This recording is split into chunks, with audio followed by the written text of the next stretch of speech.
Hello, hello, hello. Welcome and thank you so much for tuning in to the first ever episode of Infinite Peaks. I'm your host, Chris Lotane, and on each episode of Infinite Peaks, my aim is to leave you feeling inspired by interviewing individuals with incredible stories that may be relatable in some capacity. These individuals have accomplished great things in their life and dealt with their own personal struggles along the way. It's literally about peaks and valleys, and there is always another peak on the horizon. On this episode, we have Molly Winsten. Molly never let being on the autism spectrum hold her back. She's an accomplished chef, having been on numerous cooking shows. She's a part owner of a wholesale food company, and she's a professional football player in a women's tackle football league where they are the most recent champions. I'm really excited to have her on as the first guest because she is literally the epitome of Infinite Peaks. So without further ado, let's get into it.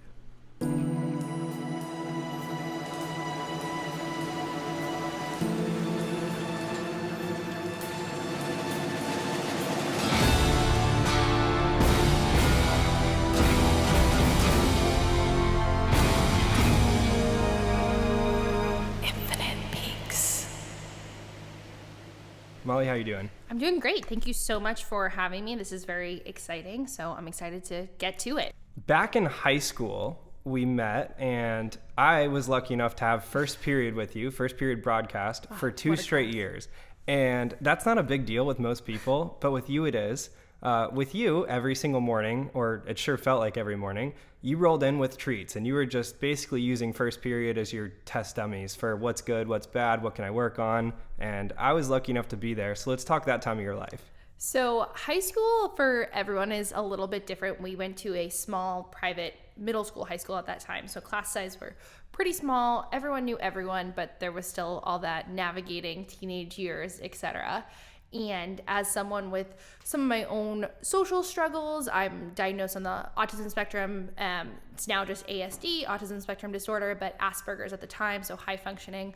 Sometimes I could have trouble connecting with others. And so food became my easiest way to connect with people because everyone loves fresh baked goods, let's be honest here. So it became this really easy way to connect with other people who also enjoyed cooking, trying new things, baking, and then also just people who just wanted a snack. Yeah, I was going to say, and then those of us who just wanted to eat first period because we skipped breakfast. We skipped breakfast, we need something. It became pretty well known that most days that I would have something, cookies, brownies, something of the sort, something of the like. And it became really obvious too that a lot of us within the class really enjoyed cooking, baking, cake decorating, being in the kitchen, and it sort of became this very fun before it was even like a club or a cooking club type thing. It just was this unspoken thing that people were going to bring treats and we were all going to share them. So at that time of your life, was it simply a passion or was it something that you wanted to pursue long term? At that point in time, I knew I loved food. I knew I loved learning about it, cooking it, baking, learning new things. But I didn't necessarily think it was going to be as prominent as my life as it is now. I just thought it was something I really enjoyed. And that had been my whole life. Like I was we went to Europe when I was 7 and I was tasting things like escargot and crazy things. Like I always loved trying new food. So that wasn't new for me, but I never thought it would be as important as it is in my adult life. At that point, it was just for fun. Right. And fun for everyone. Just because we're going to get into it later with you playing professional football, obviously you weren't playing tackle football in high school. That wasn't a thing for girls. And I don't think even with Title IX, it will ever be. But what were you playing? I remember some softball and soccer. Anything else? So I played a lot of sports in high school, and I will say I agree it's really difficult right now for girls in tackle football. I do hope one day that is an option. You know, there are more and more girls playing all over the place. Flag is doing really well, and hopefully there'll be more tackle to come. But in high school, I swam up through sophomore year, and then I played softball and soccer really competitively on the varsity squads. Again, we were at a small high school, so that wasn't necessarily a super difficult thing, but I always had a passion for sports and a passion for athletics. So that was definitely up there for me at that time as well. I always had a sport. Yeah, and just for background too, you're how tall? Like 5'11"? Yeah, so I stand 5'11", and I'm pretty broad-shouldered. I've never been a small person. Yeah, like you're definitely an athletic build. Not a sort of like a flower or delicate or anything along those lines. Maybe like a flower with like a nice stem, like a strong stem that's nice not going to fall in the wind. Exactly. Yeah, but no, so it makes sense that like you gravitated to sports, and I know really any chance that you could bake, you did at that time. Like anything. Hey, we're going to districts. Here's some cookies. And then the whole team's lethargic, whatever. Yeah, I took any excuse, and I still do this in my adult life, any excuse to cook, bake something, and then feed others. I was all about it. Yeah, definitely. So anyways, you roll into college. You end up going to Stetson University in DeLand, Florida, and you studied health sciences. So with health sciences, why'd you pick that? And then how did that kind of carry you through college? Yeah, so I get to Stetson, and I actually tried to walk on to their D1 softball program. I got cut the last week. That's difficult for anybody. It happened. And the head coach actually suggested to me that the women's rowing crew, was really looking for athletes. And based on my build, that I should really go try it out. And turned out I was pretty good at it. And so now you have a freshman 18-year-old doing a brand new sport, somewhat interested in sciences and thinking that could be the right realm. You know, you have a lot of athletes that pursue nutrition or physical education, physical sciences, PT, athletic training, etc. So just sort of all went together for me personally. And then I was having some struggles health-wise, and it turned out to be food allergy related. So I got diagnosed with food allergies early on in college and had to totally revamp how I ate, how I prepared food, how I ordered food when I went out with friends or when I was traveling for an athletic competition.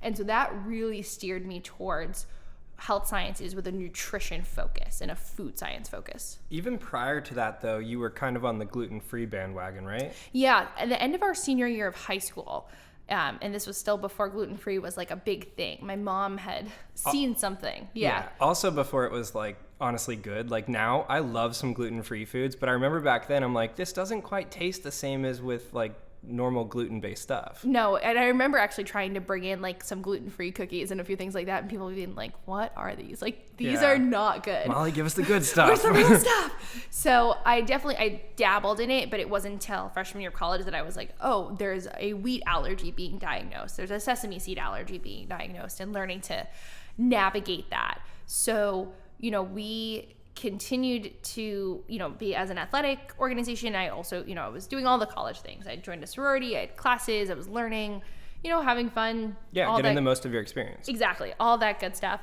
And I definitely had some mistakes where I would be like, oh, I'm gonna cheat. And that's like not an option when something makes you really sick. And I even had like coaches and other people really not understand it. Be like, you can have this sandwich, just take off the meat. And I'm like, nope, like there's still some cross contact there. Like that actually is still gonna make me sick. So I became really focused on re-teaching myself how to cook and how to bake. And it didn't take long. Just like in high school, people became really expectant of baked goods and, you know, homemade dinners. And by my senior year of high school, this is still makes me laugh, but my senior year of college, I mean, I was like selling, quote unquote, selling food to the campus. I created like an Instagram page to like show the food I was cooking and willing to deliver. And I'm not even joking. I would make like sushi and like chicken teriyaki and like risotto in like horrible packaging, like tin, like disposable packaging, and like drop it off at the library for people. And people would pay me for it. I would have happily paid for anyone to deliver sushi. Like, so, and I really taught myself how to make sushi because I was sick of paying for it. Yeah. Like, I was expensive. It's expensive. In bulk, like it's not expensive for the fish. Exactly. So I like started teaching myself how to do it. I bought a book. This was not the pre-YouTube TikTok days, but, you know, definitely earlier on, 10 years ago. Back with the DVD, and it had all the stuff you needed. Exactly. And everyone gave it as a white elephant, like Christmas exchange. Literally. And so I was like, I'm going to learn this. And it became a thing, amongst a few other things that became some of my signature quote-unquote dishes, some Oreo truffles and some other fun things. But people really gravitated towards it, and just more and more people wanted to eat my food. And I was like, well, this is exciting. And all the food I was making was gluten-free. Yeah. So I was like, okay, I think I'm onto something here. Like, this is good. People are enjoying it.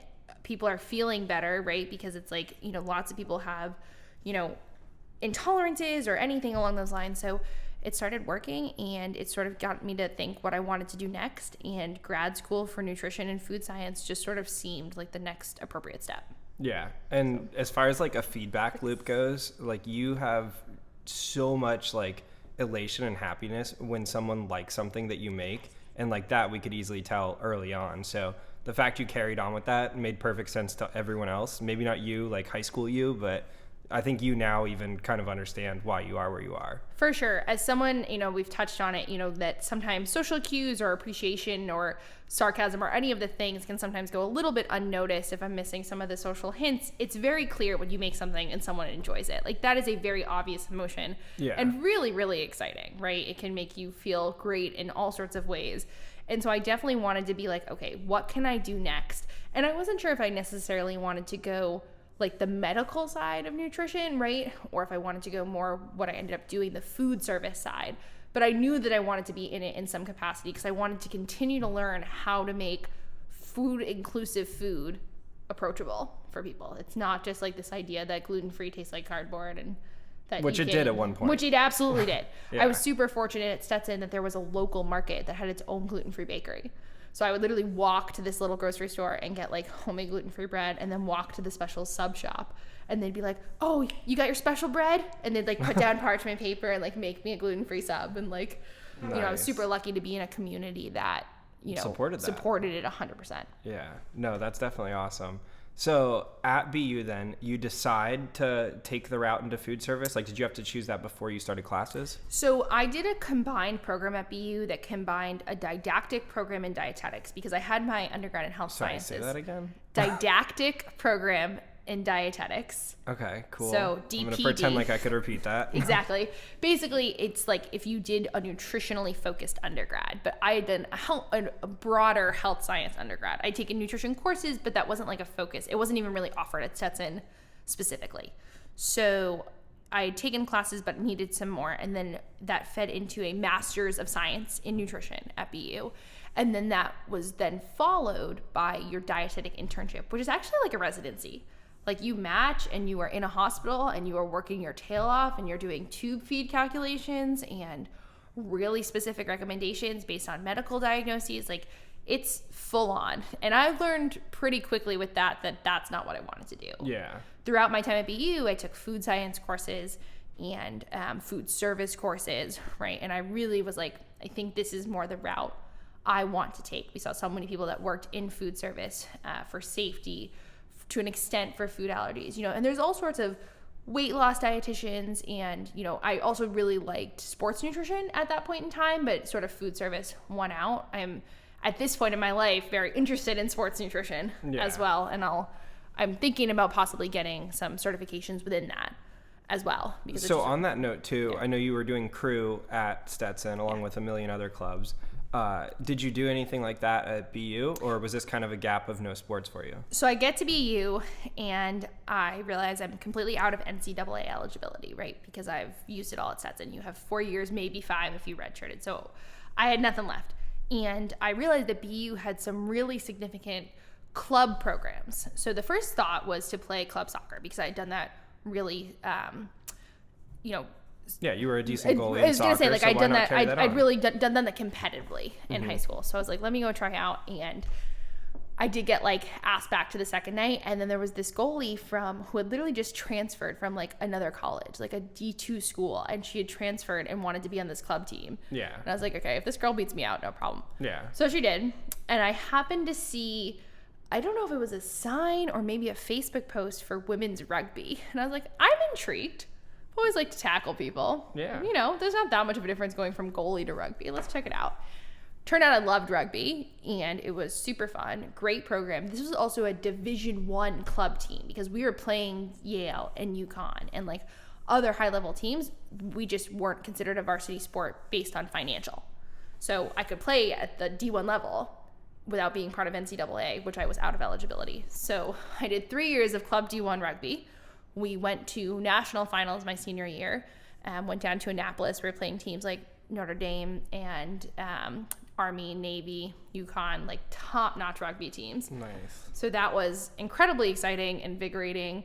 Definitely made me feel like I could continue to be an athlete, right? Like I could really continue to do that. And again, I now had this huge group of people that I could feed.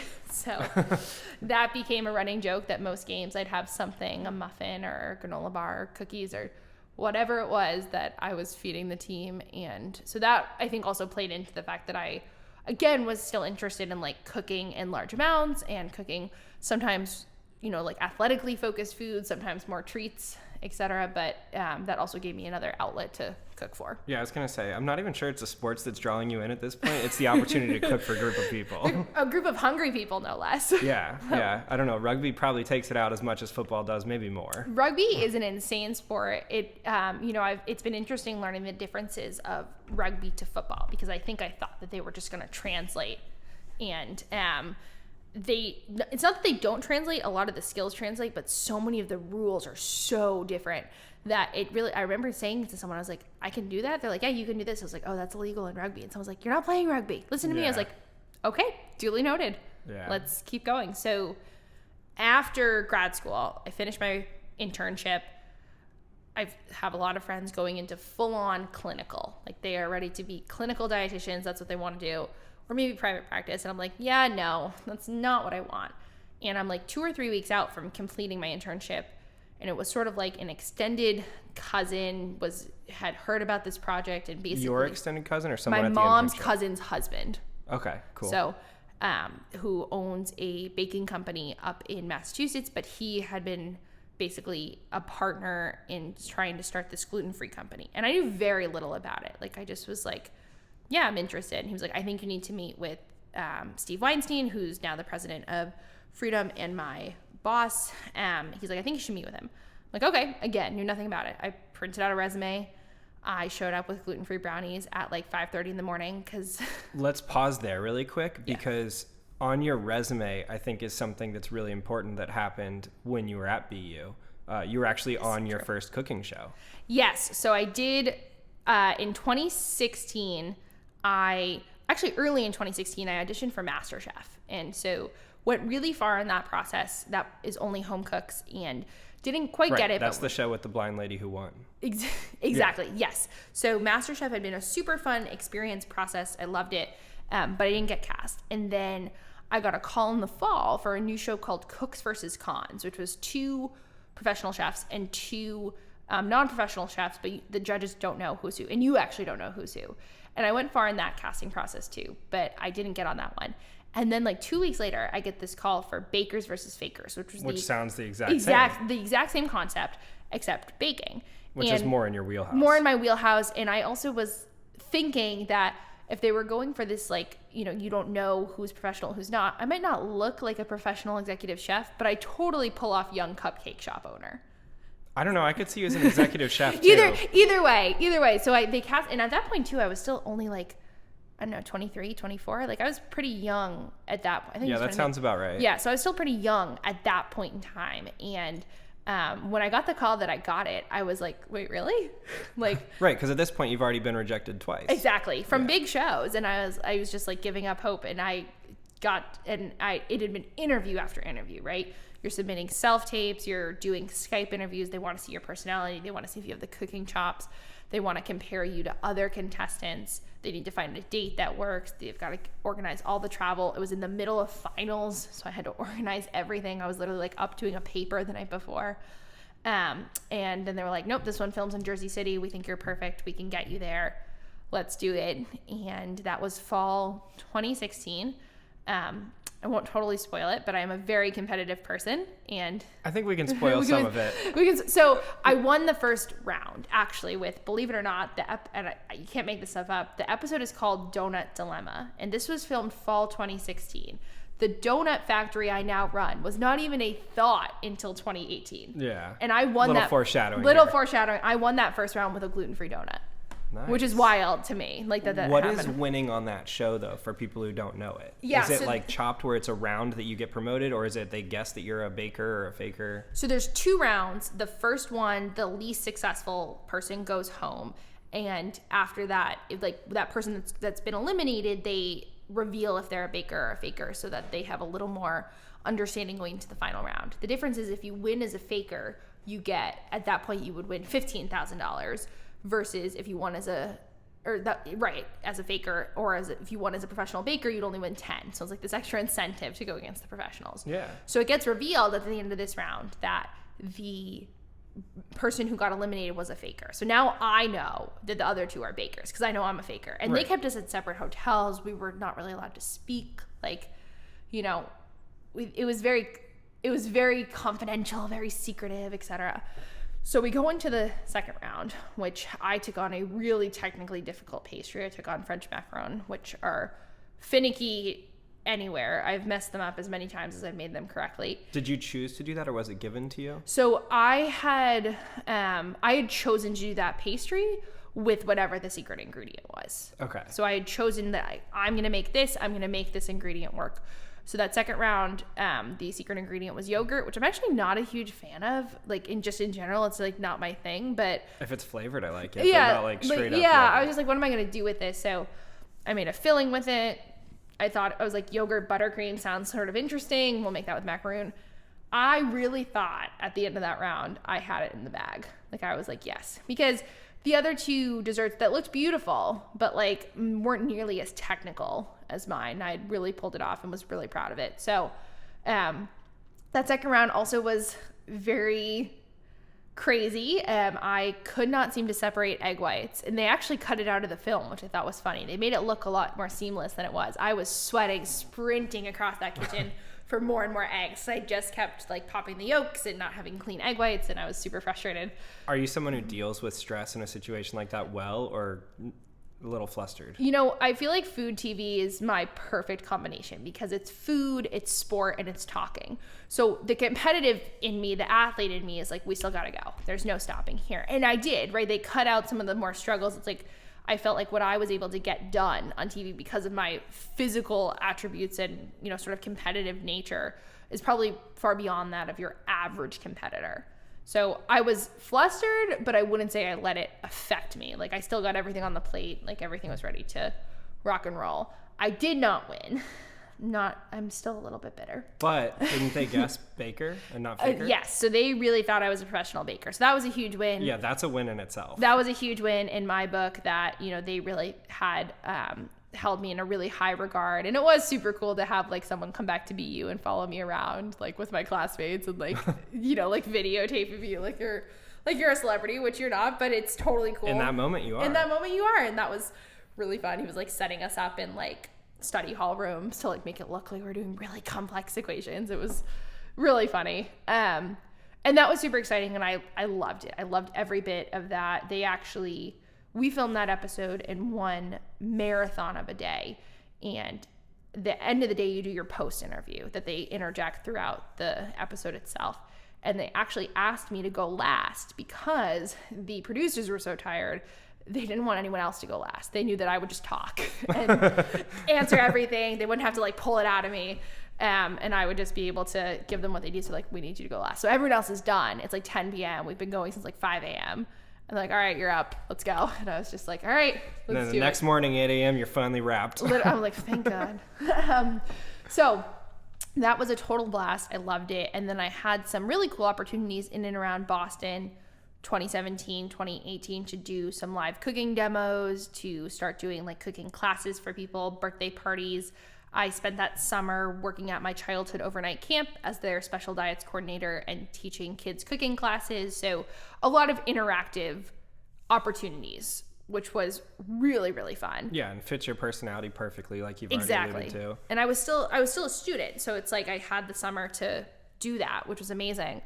And then we get to end in 2017, going into 2018. You know, I'm looking for more. I want to do more TV. I applied for MasterChef again, basically got like right to the wire. It was really close, but was also finishing my internship. It was just too much. And so MasterChef didn't work out. And then I saw this casting call for Best Leftovers Ever.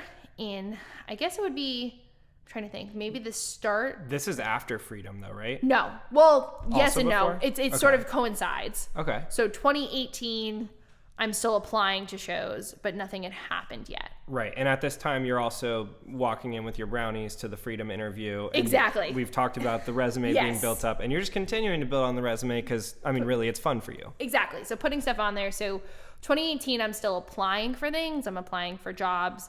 During this time, I also nannied full time for a family that had multiple food allergies. So I was doing a lot of cooking within that as well. Yeah, specialized cooking. Yeah, exactly. So having that piece, and actually the kids I cooked for, the younger one was and still is a super serious snowboarder. So that also had some interesting implications of, you know, fueling someone young with dietary restrictions for, you know, a serious sport. So And both kids were athletic, but the younger one was a super competitive snowboarder, so making that work. So 2018 comes, I show up with these gluten-free brownies. Literally, it's like 5:30 in the morning. Like, it's wicked early because I had to go. Gosh, you've been in Boston too long. You say wicked now. I really do. And then sometimes it slips and I get down here and I say y'all and I'm like, wicked and y'all in one sentence. Like, who am I? You're just having an identity crisis. I really have no idea where I'm from at this point. So it's wicked early and I show up with these brownies and it turns out, I'm talking with this guy who would become my boss, that back in the day, he actually was one of the first sort of like teenage kids to work for my grandfather at his tuxedo shop. So it was sort of this crazy full circle, small world moment that he had known my grandfather and my parents. And so I sort of got a text that afternoon being like, yep, loved you, you're in. And I had no idea what I was getting myself into. I just knew there was a gluten-free concept. We didn't have real contracts. We didn't have like set recipes. We didn't have a factory. All that had to get built. So so you literally came in at the ground floor. Literally. So fall of 2018, we find a space and we start building it out to our specifications. I spent a lot of that time as well studying for my RD exam to pass and be an official registered dietitian. So I used some of that time as well. And we started building what we needed to build, getting in all the necessary equipment. There's a lot, especially for a donut factory, as with any bakery, you need ventilation, but it's also with a fryer, right? You need a grease trap and a whole bunch of ventilation and other things, and, industrial plugs for industrial mixtures. And I'm also vetting ingredients and trying to secure all of our certifications because this factory is going to be allergy friendly. And then we finally get the fryer set up, and the 30-year tech, the super veteran of this company, could not get our donuts to work. He couldn't do it. And that's where I really came in. What was your title at this point? Operations manager. Okay. And still is at this point. Operations manager. But we're still a startup. I take on everything from marketing to, social media to answer the phones. Right. You wear a ton of hats. Exactly. So are you actually cooking for this company as well? So I don't do a lot of the actual mixing at this point. It's all recipes that we've revamped to be for wholesale. You cannot take a recipe, if your mom makes the most amazing cookies in the world. She doesn't. Sorry, Mom. My mom does make great cookies if she's listening. But if you take that recipe and you multiply it by 50, it doesn't actually work. It can actually mess with the science of the baking, right? The baking soda can over leaven, things can cause problems. So that was a lot of what I was tasked with figuring out how to make this product that is gluten-free, dairy-free, soy-free, peanut-free, tree nut-free, and kosher, right? So we've got all these restrictions. How do I make this product work? So you're serving water. Delicious water. So how do I make it work and not taste good for gluten-free? As we say at the factory, we are just good, period. It's just a good donut. That's what it is. And so how do you change things so that you have enough structure when you're not having your normal proteins? You are using a fat substance, but you're using 100% palm oil, right? You're not using soy or some of the other fryer oils. How do you make this work? And so that became a lot of what I did to get things going. So that took from the end of summer 2018 until April 2019 to have a sellable product. We are ready to rock and roll. The summer of 2019, summer 2019 was a little bit slow. We can only produce so many cases in a week and we can only do so much. And we're still having problems if glaze isn't setting appropriately or if something's too sweet or not, or we're running out of labels, etc. Having a lot of issues. And so slowly we start getting better. We're doing better, but we're not fully selling yet. And then for the end of summer 2019, I came up with an apple cider miniature donut that does really well in New England. So I was excited about it. How different at that point is that donut from your present day product? So at that point, those early flavors, the biggest difference was we were having issues with shape and consistency. Some donuts were coming out looking like a munchkin. Some were coming out like a mini donut. Some were misshapen. Some were getting really crispy and some were staying super soft, just having all sorts of inconsistencies. But taste-wise, they're on par with what they are? Good, but still things were just a little bit off. Maybe something was a little bit too sweet or a tiny bit of grit or maybe a little bit too much cinnamon or something along those lines. So that definitely took some trial and error. And then comes, I believe it was September 2019, right? So we've been selling now for 5-6 months. We're doing okay. Mostly local in the Boston area? Mostly local in the Boston area. Doing okay, but not great. And we get a 3,000 plus case order from Sprouts Farmers Markets, which is a huge chain. They've got almost 300 stores. we were shocked that they liked the product so much at this point. And they wanted all 3 flavors. They wanted our old-fashioned glaze, our devil's food glaze, and the apple cider. 3,000 of each or 3,000 cases total. Okay. But a case has 18 packages of 6 donuts each. So a case has 108 donuts. Wow. So they wanted 3,000 cases. We'd never made more than 150 to 200 cases in a week. And my boss and I both actually had trips planned. Like, we had all sorts of stuff. And we were like, all right, we are going to work Monday through Saturday, plus my boss and myself on Sundays doing little things. We're going to, take the hit on the overtime because this is the best customer we're going to have. And I'm forever grateful we said yes to that. As exhausting as it was, I mean, we were running from 4 a.m. till 6 p.m. at night, Monday through Saturday, like really like just busting shit out, really like just doing as much as we could in bulk, trying to make it happen. Also at this time, throughout the summer, I had been applying to a new television cooking show on Netflix called, at that point, it was called Meal Makeover. So it had just been called Meal Makeover. I just knew it was a show similar to like Chopped or something, but using leftovers. So the first one was on Food Network, and then this one is through Netflix? This one's through Netflix, exactly. Okay. So I hadn't thought much of it because it had been all summer and I hadn't really heard much about it. And now I had this huge project, right? I was fully focused on the donuts. I had a trip to Disney World planned with my younger cousins. I cut that short by like a day and a half because we just had so much to do, right? We just had a ton to do and get through. I don't think I've ever been more exhausted in my life. But we got it done, and they sold at Sprouts so well that Sprouts is now our best customer. They carry 5 different flavors of minis and actually come to us asking for new ones fairly regularly. So you said prior to that order, you had done 150 in what time frame as the most you've done? 150 to 200 cases a week. And you needed to do the 3,000 in what time frame? 6 weeks. 6 weeks. Okay. And what's the shelf life on one of those? So we say, so they're good for a year in the freezer, and then we say good for a week on the shelf. So we produce throughout the week, and we actually have a freezer trailer that gets picked up and goes to holding. So we fill our freezer trailer throughout the week. But again, so is that like a buyback program that you have with the stores that you're wholesaling? It's with our distributor, actually. So the distributor can then go and sell to other distributors, to stores, etc. So, but again, you're looking at tops 200 a week to now we've got 6 weeks to do 3,000. Yeah. Right? Huge shift, trying to figure it out with staff, putting in all the time we can, well worth it. And then I get the call that I've been cast on Meal Makeover, which was then changed to Best Leftovers Ever. And that's not an opportunity that you can really just push to the side. Not at all. And my boss knew that too. He was excited for me. He knew that this was also a great opportunity for freedom to talk about being a gluten-free chef and in the gluten-free industry. Because this wasn't a secret. This wasn't like Bakers versus Fakers where they kept what I did in my real life, confidential. This was out in the open. Right. And my boss was very supportive. He actually, the week he knew I had been cast, he went to Costco and came back with like a random package of like rotisserie chicken thighs and like gluten-free Stroop waffles and like random stuff and asked me to make him a dish with it. Nice, little chop style. Exactly. He was testing me out. He was preparing me, as he would say. So we get through this crazy time, right? Just like hours and hours. And if I remember correctly, we finished that order on a Tuesday afternoon and I flew to LA that Wednesday. Off to LA, exhausted. And then because of the time difference, I had an early morning flight to LA, but when I landed, it was only 10. So I had to go right into pre-filming. And this is actually... I think it's funny. We go right into pre-filming and they tell me that I need to do my hair similar to it's going to be the next day in case they use any of this film. Great ponytail. Yeah, pretty much. Except I had this whole plan to do this like beautiful ponytail, whatever. I put it up. It's good enough. Makeup is good enough. I do the pre-interview. We film the next day. It becomes very clear that I am a front runner, that I am highly competitive. This one had 2 rounds, but there wasn't an elimination. It was just sort of your best over the 2 rounds. Kind of like a guy's shopping games? Exactly. Okay. Exactly. And so you're building upon it. 2 separate rounds.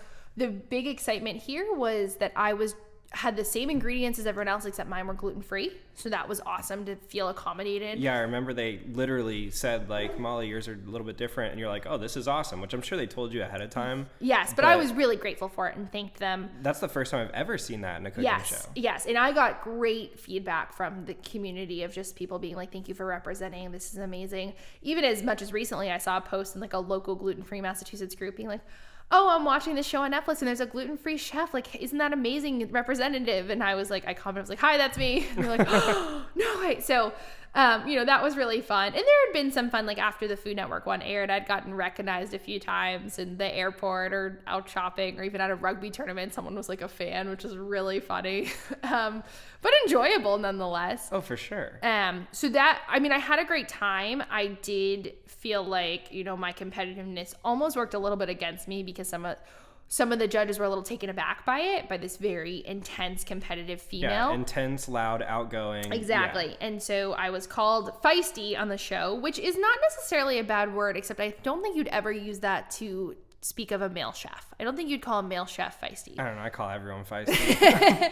But like Gordon Ramsay's intense, right? Gordon Ramsay is like this top notch. He's super competitive. He really goes in full force. I would definitely call him feisty. I agree that he's feisty, but I don't think a judge would say that to his face. Versus a female, they're like, she's feisty. I'm like, heck yeah, I'm feisty. I care about this. I'm fully passionate about this, right? Like, let's go. Let's be competitive. So at least the competition level was recognized. I also did not win that one and was frustrated by it because I felt like I really had done my best, done a ton of technique in the time I was given. But again, which explain the show a little bit. I know Leftovers makes it sound like it's honestly like you're working with leftovers, and you are, but what were you given for each round? So the first round, we all had the same stuff. We all had leftovers from a quote unquote barbecue. It was bacon wrapped sausages and leftover pasta salad and two leftover blueberry crumble.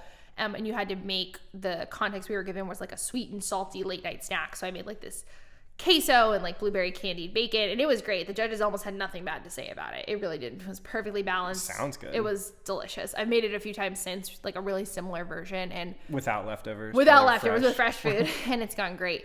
The second round, we were using French leftovers, but everyone had something different.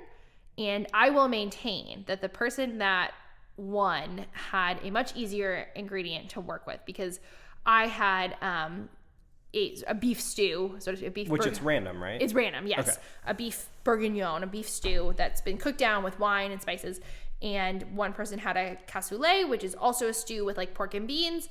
And then one chef had duck confit and mashed potatoes. And those are really a blank canvas compared to the stews. That's what I wanted to have to work with. But I didn't, and, worked through it and got some critical feedback that maybe I got a tiny bit defensive over because I'm very proud of my food, and I will admit that, proud of what I do, the community I represent, all that good stuff. So did you get to try the dishes as well? I did. Okay. Well, at least my own I tried. That's what I mean. Yeah, I tried my own and tasted it. Was very happy with both rounds, honestly, with the flavor combinations and whatnot. So I loved competing. I loved every moment of competing.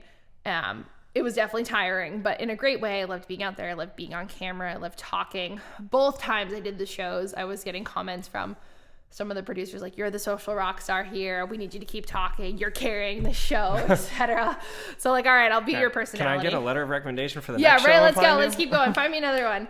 So, but really fun. Exhausted that night. Funny enough, that night, exhausted with my bottle of wine and cheese and chocolate from Trader Joe's. I looked up other random food competitions and without even really thinking about it, submitted a recipe to Taste of Home's holiday potluck competition. I submitted a Brussels sprouts recipe that I make as an Taste of Home's the magazine? Yes, Taste of Home's magazine. And they also have a website and all sorts of blog posts, etc. I used to get their magazines as a kid and do the recipes and whatnot. Didn't think much of it. I see their magazine in the Walmart magazine aisle. Exactly. And really didn't think a lot of it. I was just oh, I'm going to send in this recipe. And then the next day, I realized that I had sent in a Brussels sprout recipe for a holiday potluck. I'm some brownie is going to win. Why are you sending in Brussels sprouts? So I'll table that. But I did that night. That night I went home and did that from my cell phone. So I go to post interview. I remember I said on day one, they'd have me throw my hair up really quick. So I thought I did the same thing to my hair. I thought I did it the same. I thought it looked fine, all good. And they had told us in the beginning of the show that they would help us a tiny bit, but hair and makeup was really for the judges. It wasn't really for us, right? Do your own stuff. We'll help you if your chef's coat's out of place or something, but that's it. I sit down in the chair for my post interview. I haven't been there for more than 30 seconds. And the audiovisual producer looks me in the eye and goes, "Can we please get hair and makeup in here?" I was dying laughing because I was oh my gosh, my mother's going to love this. Yeah, you just look like a hot mess. I'm clearly a hot mess. I'm exhausted. struggle bus times 10, and the producer actually happened to take a photo of them doing my hair and makeup. That I love that photo. And then when the show debuted the following year, she sent me that photo again, and I realized it was a live photo. And so I clicked on it to hear what I was saying, and the exact phrase I'm saying is, "Except I run a factory." So I must have been saying something along the lines of, "Oh, I'd love to have you guys every day, except I run a factory." So I don't really need you. But I thought that was hilarious, and I'm just like, that guy was like, "Please, hair and makeup in here. Like, let's go." But again, great experience, met a ton of people, loved being on film, wanted to do more.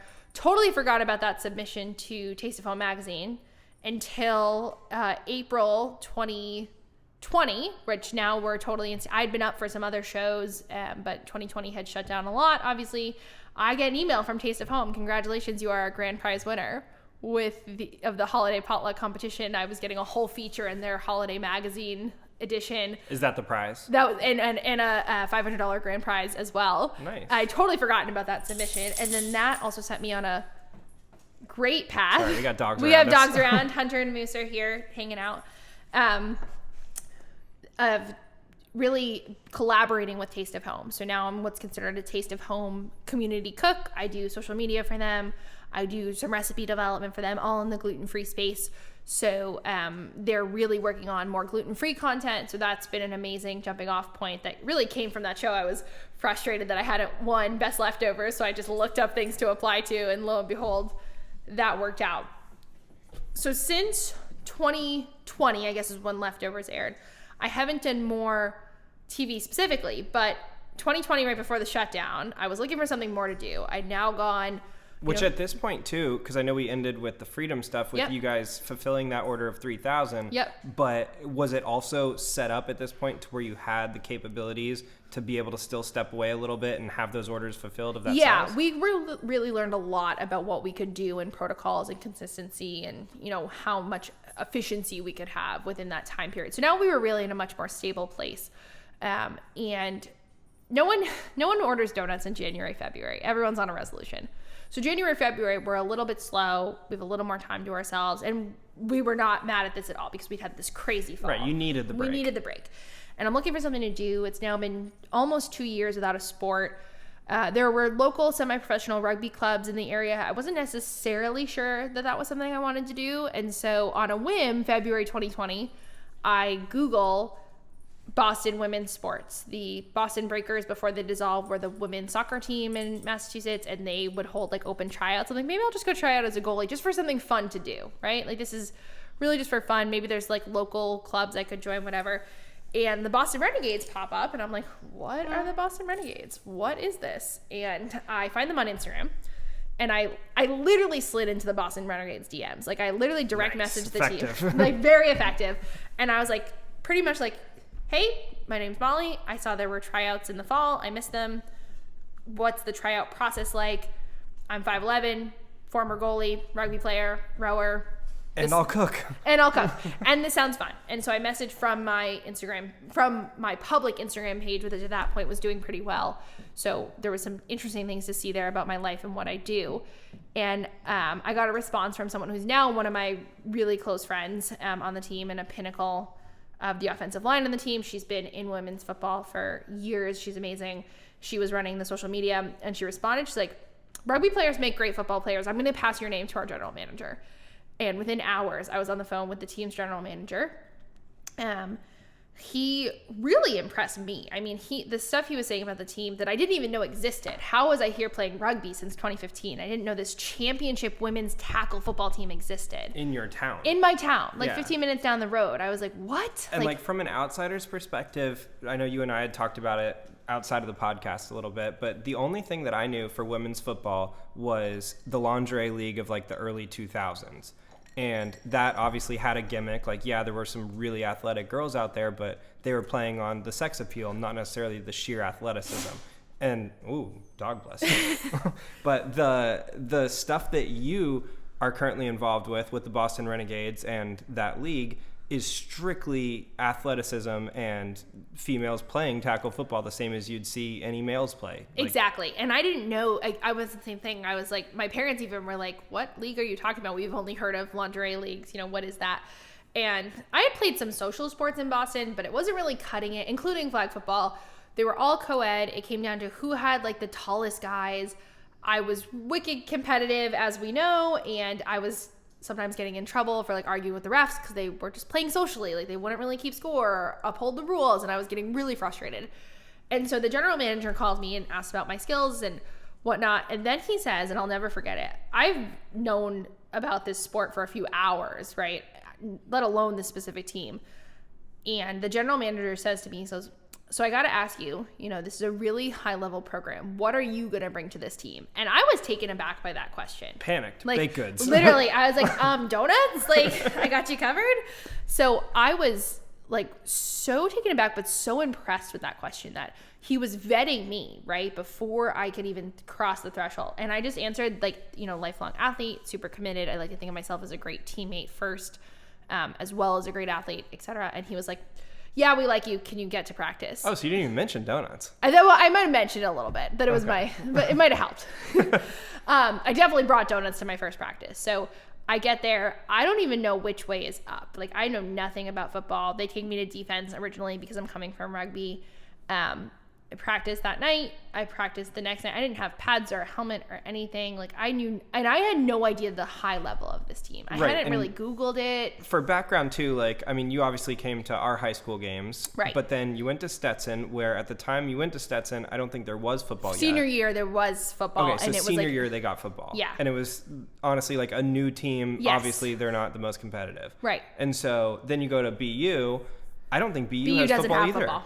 So you just really don't know football. I really don't. I'd been a fan. My dad loves telling the story that at age 5, he asked me what I wanted to be when I grew up, and I said an NFL wide receiver because I enjoyed playing football. And Chris isn't mentioning that he also coached us in Powder Puff. I did, to 2 straight losses. 2 straight losses, junior and senior year. But we're surrounded by athletic grades. We just weren't our best. I was overly competitive in those games as well and rather frustrated.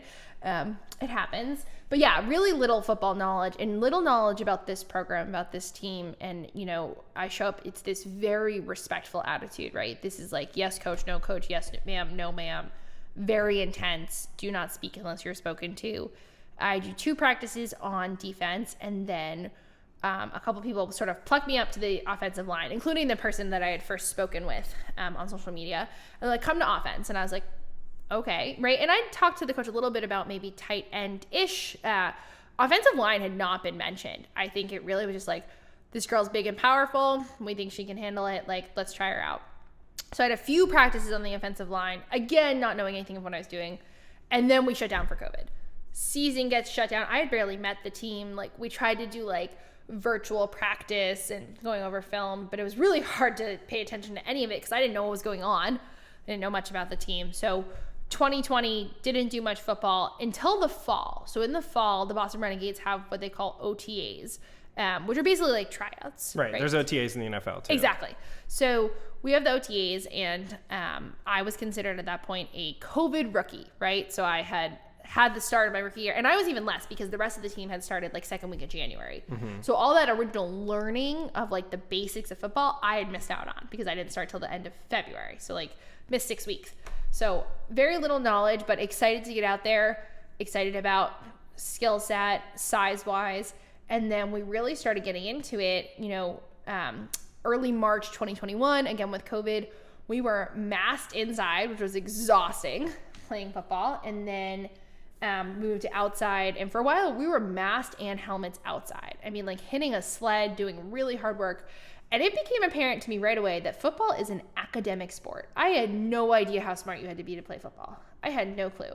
And then I started really learning about the team. Our quarterback is the most decorated female quarterback in the world. She is absolutely incredible. Yeah, and at your game this past weekend, I had looked her up with my friends, and just for background on her, from complete outsider's perspective, she started in 2003. Yeah. She is now in her low 40s. She is like a 14-time All-Star or something. She is like 4-time league MVP. Like, she is an absolute animal. She's Tom Brady of the women's world, literally. Not even joking. She is incredible.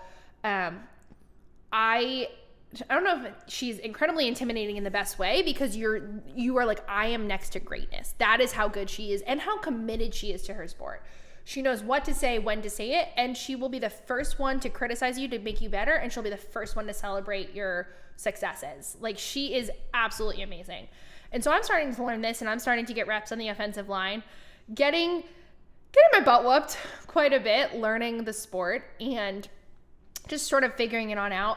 I will never forget one specific play that, I'd been studying, right? I'm studying and studying, but it's hard to learn that many plays, at a certain position, and you're just trying to do it right every time. And I didn't do it right. And our starting center turned to me and she was like, did you block down on that play? And I sort of shook my head in shame. This is still practice, by the way. And we practice really hard. And when your team's the best and you're scrimmaging your own defense, practice can be more difficult than a game, right? Because you're practicing against the best in the league. With your team especially. Like, exactly. I mean, for reference, the game that we went to, you guys won, I think 49-0 or something. Yeah, we're 47-0, so 7 touchdowns. Yeah, and that was supposedly like the second best team in the league. So we, and that was a tough team, but like our defensive end was named best defensive player of the year last year, right? And I'm hitting her at practice every night, right? So I'm learning, getting my butt whooped, bruises everywhere, just trying to figure it out. Not used to wearing pads or a helmet, trying to understand my peripheral vision, all these things that are so new to me. And so our center called me out for not blocking down on this particular play. And I like hang my head in shame because I know I've disappointed her. Like, I'd had a decent practice up until that point, and I know I'm just like bummed about it, right? Like, oh, I knew that one, right? Like, you miss a word on a spelling test. You're like, how did I miss that one? I studied it. Like, I promise I studied it. And our quarterback turns to me. Again, this is still practice, but we take practice really seriously. And she turns to me, she's like, yeah, Molly, next play. And that has had to be a mantra because you are always going to make mistakes. And she's like, yep, you made a mistake. We all see that it was a mistake. She recognized that this was not time to call me out on it. She knew I knew the mistake. She knew I was frustrated by it. Time to keep going. And we ended up having an incredible season. I can say I have not lost a women's tackle football game. Not going there, but have not lost. And then right before we're about to head to championships, we've had this amazing season, lots of great press, been on the news and Boston Globe articles and getting some national news. We get Robert Kraft's private jet. Well, that's what we get. So we get this call, right? We get this call from Mr. Robert Kraft himself saying that he wants to fly us to the to the WFA, the Women's Football Alliance national championship. For reference, if anyone doesn't know, Robert Kraft owns the New England Patriots. Yes, so very kind of a big deal. Very big deal. And so he wants to fly us there to the Pro Football Hall of Fame, which is also the field we will be playing on. In Canton, Ohio. Yes. And so we were all like, what? Like, there's actually a video, and it takes us all a second to recognize what's being told to us because we're like, what do you mean private plane? Like, what? And so then we had to keep it a secret for like 36 hours or maybe it was like 18 hours, whatever. We had to keep it a secret. We're all bursting to tell the world. We're just so excited, right? Especially with COVID, like we hadn't even gotten to be in the same locker room all year. We'd been separated offense and defense. We'd been practicing somewhat in pods to like eliminate or try to at least reduce COVID spread, all those things. So this was insane to be on this plane together. And then they arranged a private tour of the Pro Football Hall of Fame Museum. Like for that weekend, we got to be professional athletes. Like how cool is that we got to be professional athletes in a professional setting. And then we get to the championship game. And remember, I'm still, a backup lineman at this point, right? That's my role. I will take as many reps as you need me to in practice. I'm still learning. Right. You're still in your first year or two, at this point, year of playing football. Exactly. So I wasn't expecting to go into that game. And one of the veterans said, just be ready. Like, you never know what's going to happen. And our starting right tackle had to come out for concussion protocol. So I start hearing down the line that someone is out, and our assistant offensive coach turns to me and he's like, well, then Molly's in. And I am like ready to pee my pants. Like I am freaking out. Some people do that so you don't get tackled in football. Hey, good work. At that point, we were only up by 2 touchdowns. So this is the third quarter. Like they're still into the third quarter. Yeah, still a ball game. Still a ball game for sure. And so we go on. The first play, I kid you not, I could not tell left from right. I'm like saying, oh, I'm going right. And the starting guard standing next to me was like, you are going left. Like, this play. It was about to be the end of the quarter, so the play wasn't great, but we had a few seconds to shift. And everyone, right, it's hot. The majority of these people have been in the whole game because when the game's hanging in the balance, you keep in your starters, right? That's how it works. And we have a ton of depth on our team. The majority of people who aren't starters on our team would start on any other team in this country because that's the level we hold ourselves to. And everyone has been like, well, Molly, you haven't been in. You have to give it 1,000%. We need to see everything out of you. And I'm trying to be like hyped, like, yes, adrenaline, like, yes, I'm going to go 1,000%. You 1,000% scares me, honestly. It scares me sometimes, honestly. So I'm like, yes. But I was so hyped that I couldn't quite, like, calm myself enough to focus. And you have to focus on the offensive line. You have to know the play. You have to know exactly where you're going, and you have to perform. And our quarterback, who again is amazing, who knows right to say, during this change in the quarter, you can actually see on the film that, like, because the game was broadcasted live, you can see that she's in the frame, and then she for some reason walks out of the frame, and you don't know why. It's because she's coming to talk to me, and she looks me in the eye, and she's like, how you feeling? And I'm like, yes, I'm hyped, like, let's go. She looks at me, she's like, that's great, but also you've already done this. You've already done it. You're good. And I think it was 3 plays later, we scored. At that point, now we're 3 ahead.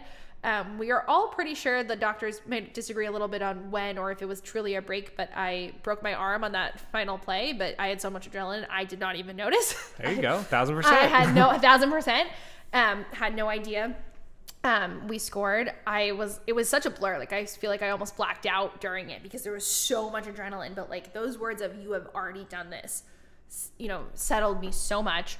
So exciting. Turned out our starting right tackle was able to go back in. She finished concussion protocol. Good timing, because at this point you have a noodle arm. Which I didn't know at that point. I was good to go, but I was just like hyped. And the response from the team when I got there, it was very clear that they now had a rookie on the offensive line, right, for that series.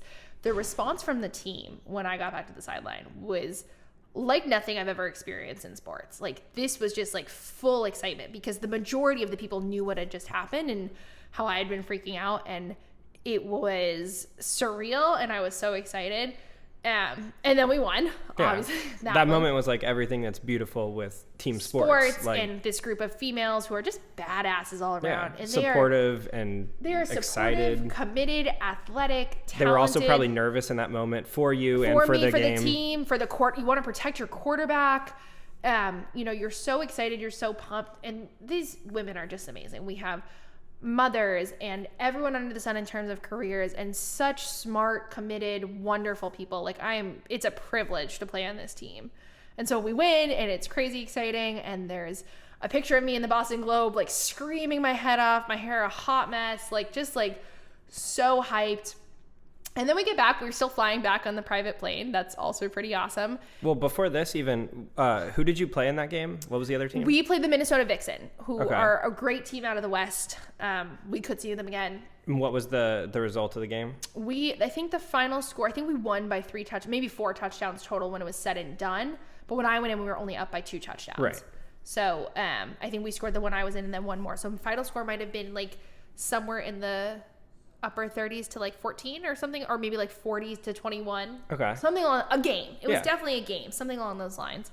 And we were just, we were hyped, like the excitement, and I had people I don't even talk to reaching out to me, right? Like, that was amazing. Because all of us didn't even know that women's football was a thing. Our friend plays, and they're pretty good. And they're pretty good. And, so now I'm getting videos from friends and family who are watching the live broadcast, which, by the way, this year we will be on ESPN2, which is pretty big. Yeah, that's main TV. Network we were TV. Pretty stoked for that. And we signed a contract with the Pro Football Hall of Fame. So, and the HOF Hall of Fame Village. So the next 4 years, actually, the championship games will be played there. That's awesome. Which is amazing. And so I'm getting videos. There's a play that we go into a pass protection, and I get in my pass set, and I somehow have 2 people, and I'm sort of like arms out on both sides. I'm like, you are not touching my quarterback. So, that was just so exciting. And then it's a little bit strange because then you go home and you just did this amazing thing, had this incredible experience, and you go back to life. Like, we were getting invited to Red Sox games to throw out the first pitch and meet the governor and at the State House, and nice, amazing things. But my favorite things were the conversations with my own teammates, right? Just that we'd been through this together, that we were excited. I talk about our quarterback often. She sent me a really nice text of just like, thank you for showing up, for buying in, and for stepping up in the championship. Like, you can't beat that from anyone. Like, it just was, and that was the overall consensus from the offensive line. And like, we'd become so close throughout this, right? You know each other's families, you know their likes and dislikes, right? I know if I show up with this thing that I need to do one without tomatoes for one teammate because she hates tomatoes, which it did become such a thing that Thursday was Thursday treat night, that some of my teammates would put it on social media, and there were very few practices, but a few practices I had to miss for weddings or something like that.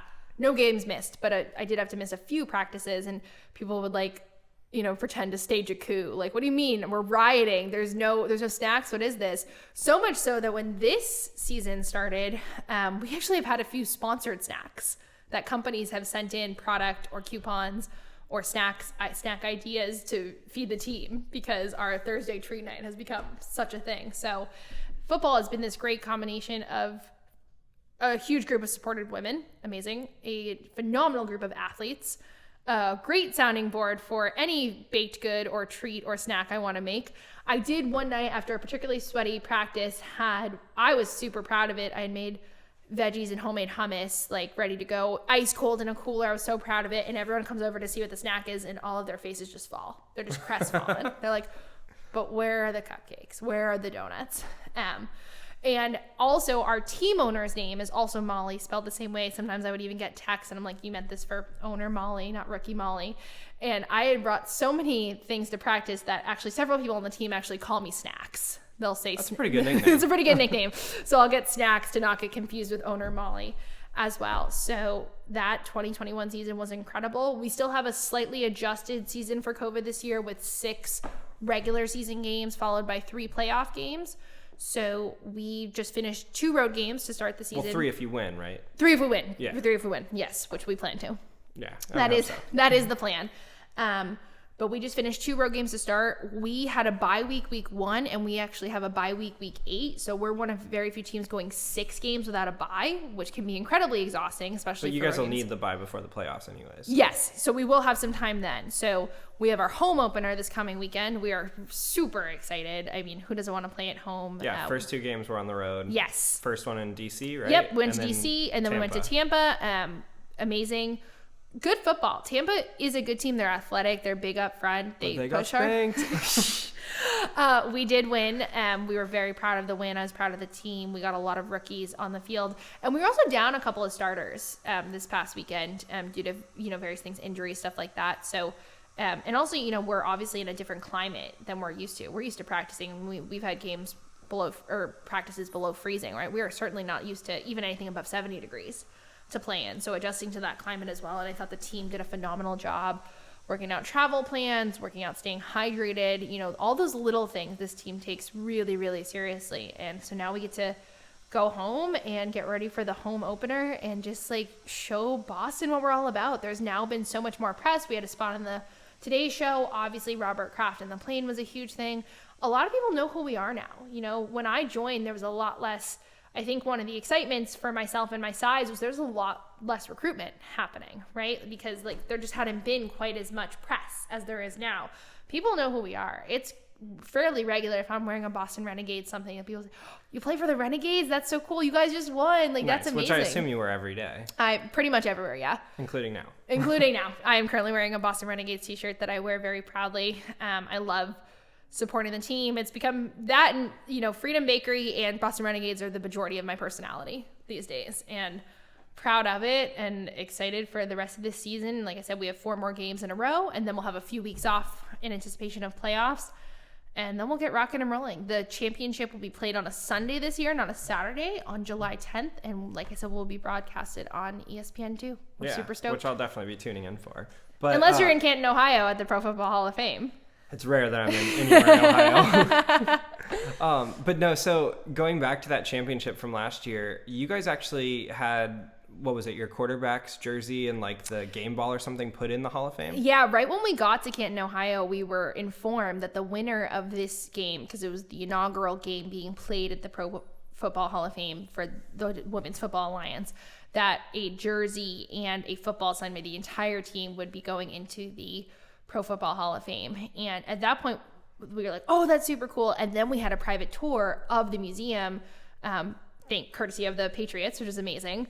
And we got to see the likes of what were in that museum and what had been curated there. And we were just so stoked. And it was a unanimous decision to put our quarterback, Allison Cahill's number 7 jersey that she wore in that game. And, we were all there when she signed it. And then, we are passing around this football that we are all signing to go in the Pro Football Hall of Fame. And I think what's so amazing is, like, this is not the Pro Women's Hall of Fame. This is not the Pro Men's. This is just the Pro Football Hall of Fame. And now it is. Now, and before it was the Pro Men's, basically. But here we are, and we're in it, and we are so proud and so stoked, and we have a legacy to continue. At the end of that game, we started cheering the word dynasty because that was your 3rd win in a row, right? That was the 3rd championship win in a row. This team is incredible. Just an incredible group of coaches, athletes, mothers, professionals, academics, you name it. And it's an absolute privilege to go to practice, go to games, to be part of it. And to get to travel all over the U.S. to get to do this. Like, that's the only reason that we're able to do this here live, because you are in Florida for a game. Yeah, this was a super special game for me because my parents had yet to see me play live. They'd seen it on TV, but just because of COVID, they had not been to a game in person. So my parents actually rented a miniature party bus to drive across the state of Florida, which was super fun. Everyone loved the photos, everything. I had a huge crew there, a huge fan club. I am so lucky. I also have a huge fan club up in Boston of extended family and friends.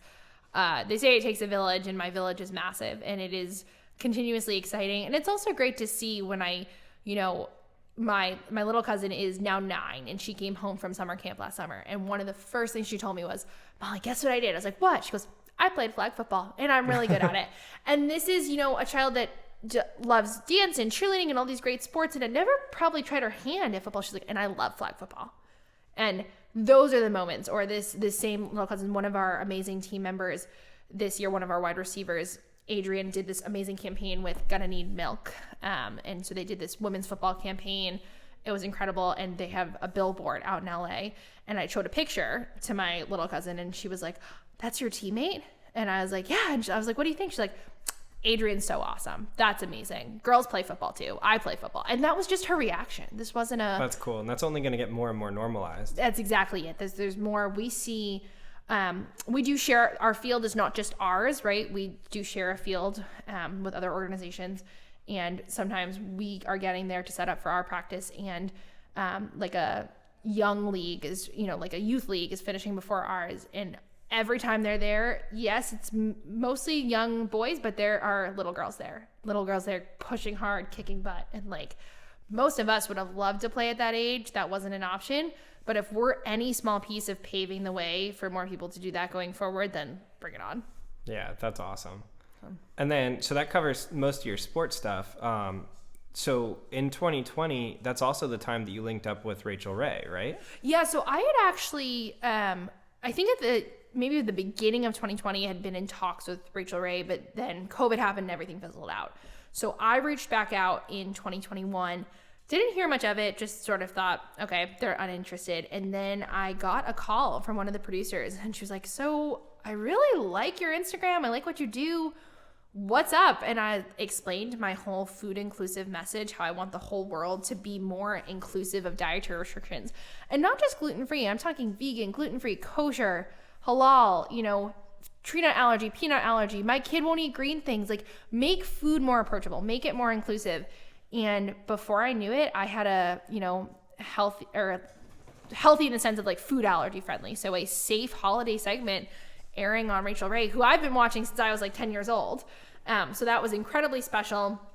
That I actually, because of COVID, I filmed at home and they did all the editing. But to hear Rachel Ray like say my name and introduce me was like still mind-boggling to me. I want more of that. My focus right now at this time of the year, I have said no to a few shows that want to film like late May, early June, and I just don't have the time to commit to that because my commitment right now is to Freedom Bakery and to the Boston Renegades. And so that's right now. But come the fall, I am so ready to sort of take it into my own hands to do as much as I can. If that means starting to film more of my own content. I've been asked a million times about writing a cookbook. I just want to make food more inclusive. That is my whole goal in life. And so now I have a couple of platforms in which to do it, from an athletic perspective, from a wholesale perspective, and from a sort of television and social media perspective. So it's sort of a trifecta there, and ready to roll with it.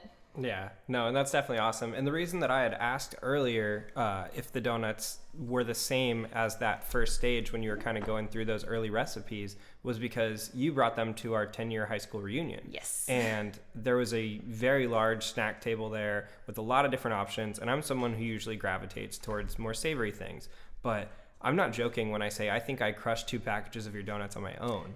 And it was that, like, I don't know if it was apple cinnamon. Yeah, there's apple cider. Oh, they're so good. It was phenomenal. And, like, I wouldn't know it's gluten-free. Like, to me, it would taste the exact same as everything else. And, I mean, just Good light period. years beyond what I expected. So. Exactly. And that's our whole goal. And the apple cider donut is really my baby because, like, that was my first custom flavor. And actually, that first round that I won on Bakers versus Fakers was with a gluten-free apple fritter. So, like, that apple cider donut is probably the most special to me of all the flavors. We do everything right by that donut. In the fall, we use locally made apple cider from a farm down the street. Like, we are using true vanilla extract, true cinnamon, nothing imitation that's not what we're using in the factory. And, like you just said, like, the donuts are just good. They're just a damn good donut.